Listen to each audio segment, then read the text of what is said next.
Just going to go back in time to some earlier parts of the course and talk about when you are responsible for being the leader of change, there's kind of a relationship between your management styles and skills. So just a quick refresh. Back earlier, we said there's several management styles a manager can adopt, and they all differ based on a few things, and we sort of use this acronym COMDAC. So you can be a one-way or two-way communicator. Your orientation can be task or people-focused. Motivation, you can use extrinsic or intrinsic. Decision makings, you can centralize and keep them all or decentralize them to employees. Authority, you can not delegate anything or you can delegate everything.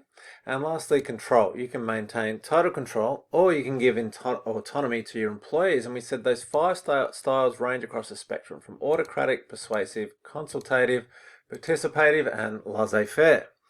Then we said there's some management skills that a manager will need to use. Now, that doesn't matter what job they're doing. And we said some of the ones are communicating, delegating, planning, leading, decision making, and interpersonal skills. There's many others. And different textbooks will refer to different ones.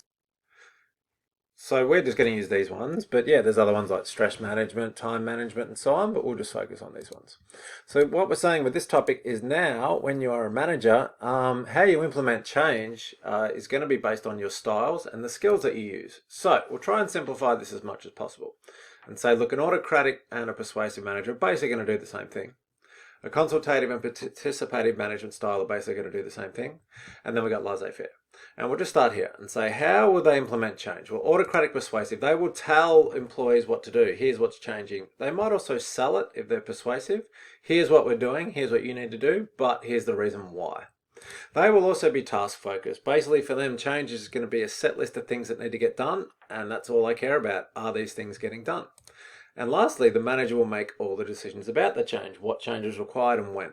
So the skills they'll use are one-way communication. They're going to perform all the planning and decision making, which we call centralized. There'll be no delegation and little emphasis on interpersonal skills and relationships. It's just about getting the task done.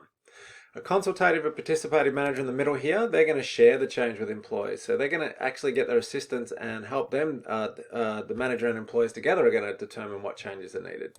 They're also going to have a balance of task and people focus. So we're going to have a list of things that need to get done, but we're also going to be concerned that the people we employ are happy and included in the change. And we're going to share the decision making with the employees. So work together to determine how to implement the change. What skills? They're going to use two-way communication skills. They're going to use decentralized decision-making where they share the planning and decision-making. Heavy use of delegation.